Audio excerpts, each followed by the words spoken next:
The first human civilizations appeared about 5,000 years ago in the Middle East. The first cities, the first religions, the first kings, a radically new form of social organization. And then writing, which took man into history. The 20th century archaeological digs established Sumer in Mesopotamia, today's southern Iraq, as the unique home of this revolution. But in the year 2000, a treasure surged up from a valley lost in the mountains of southern Iran. Magnificent stone vases bore witness to the presence of another cradle of civilization no one had even suspected existed. The oldest Mesopotamian legends had indeed evoked an ancient kingdom called Arte, protected by high mountains. But no archaeologist had ever found any trace of it, and for some, Arte was nothing but a myth. The chlorite vases.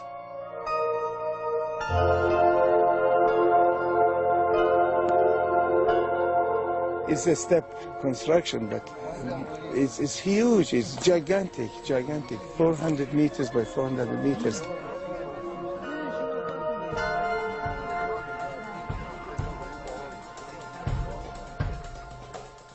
In Mesopotamia and Elam, pyramids of this sort have been discovered on numerous sites.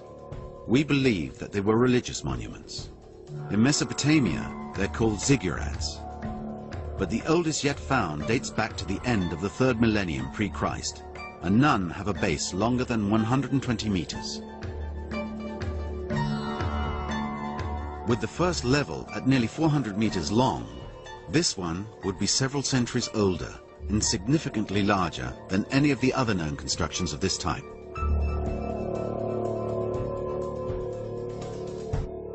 This gigantic city, emerging bit by bit from the ground, was the center of a vast kingdom that prospered here 5,000 years ago. An enormous missing piece in the great puzzle of the origins of our civilizations. This is a civilization totally was ignored, totally was forgotten in the history, and now it's coming up little by little, little by little. It's just emerging from the, from the shadows, coming up. That is magnificent. This discovery turns all of Middle Eastern archaeology upside down. That is the entrance, because on the right-hand side, you see the facade of the entrance wall. Apparently, its entrance was turning a little bit, about 90 degrees in a curvature, you entering inside this construction. This year we could penetrate about 20 meters or 15 meters inside this gigantic building. The one who built this one and lived in this one, in this monumental architecture, was not an ordinary person. It was a higher class, a ruling class, maybe the king of Arte. This edifice was an enormous citadel comprising 2 levels. This architecture, exceptional for the period, almost certainly inspired the motives on these vases.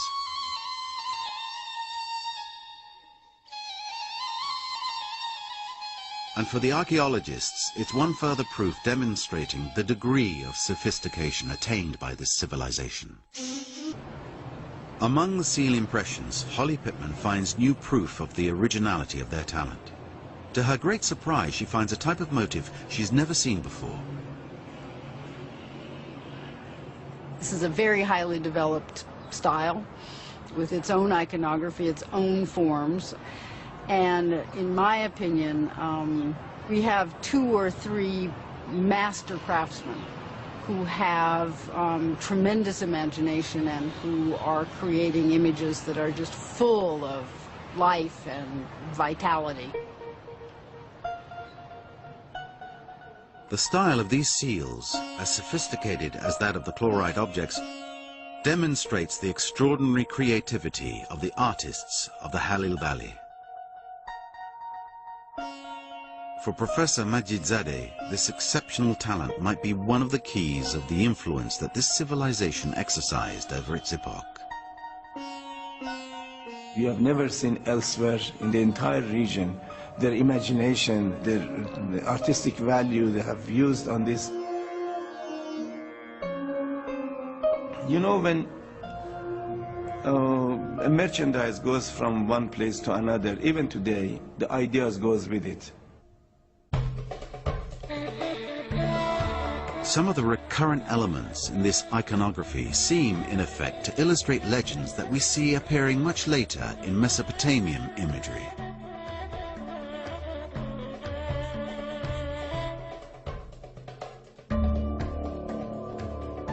The legend of Etana is only documented in Mesopotamia at the very end of the 3rd millennium BC. It tells of how a serpent finds revenge against an eagle for devouring its young. The reptile is advised by a god to hide in a carcass to surprise its enemy. I mean, this representation of a cow and an eagle attacking, and confrontation between two snakes and one eagle. It came to my mind, this must be a story of Etana, 600 years ago or 500 years ago, before Mesopotamians represented on their seal impressions. Likewise, the Gilgamesh epic, perhaps the most renowned Mesopotamian legend, there is the character of a scorpion man guarding the mountain entrance to the land of the dead.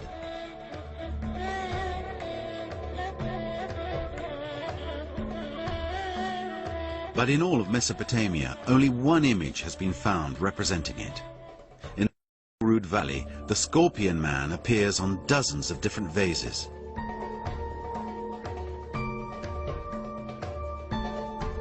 For the professor, all these signs suggest that this culture developed before that of Mesopotamia, and that it could have influenced the latter in many domains.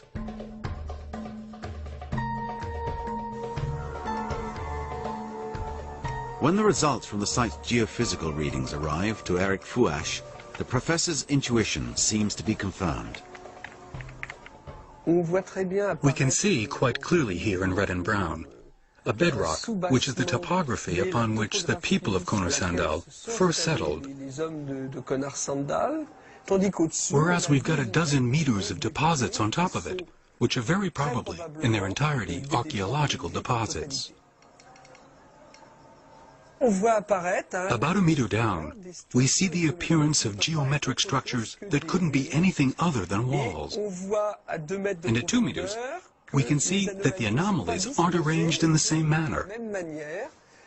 That shows quite clearly that we've got several generations of remains, and hence an ancient foundation for this site. The ground underneath Konar-Sandal might well enclose traces of occupation long preceding the most ancient Mesopotamian remains. The geomorphologists told us we have about 12 meters of cultural deposit below the surface. Therefore, it's not 5,000 years ago they settled here. Maybe they settled 10,000 years ago. We don't know yet. This discovery is only revealed at the very end of the 2005 campaign. On the site, nearly all the trenches have been sealed, with the exception of Mr. Soleimani's at the palace entrance. And it's there that an incredible dramatic turn of events takes place.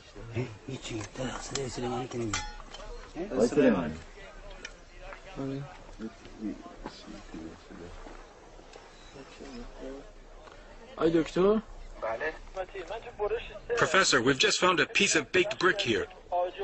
Could you come over?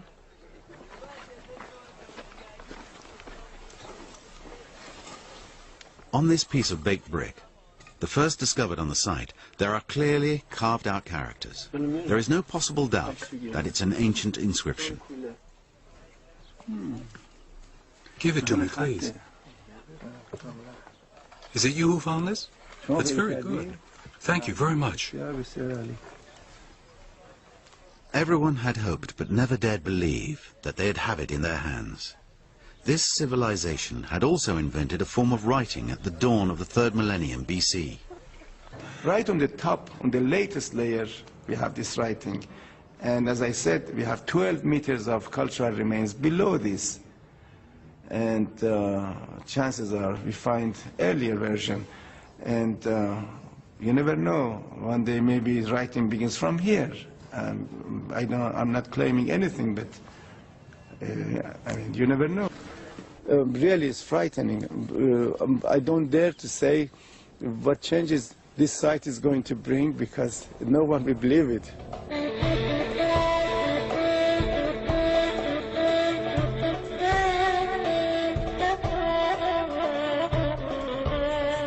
Perhaps we'll never know if this city is really the one the Mesopotamians called Arte. But no one can any longer claim that Mesopotamia was the unique cradle of civilization in the Middle East. This other cradle has already regained its place in the memory of mankind.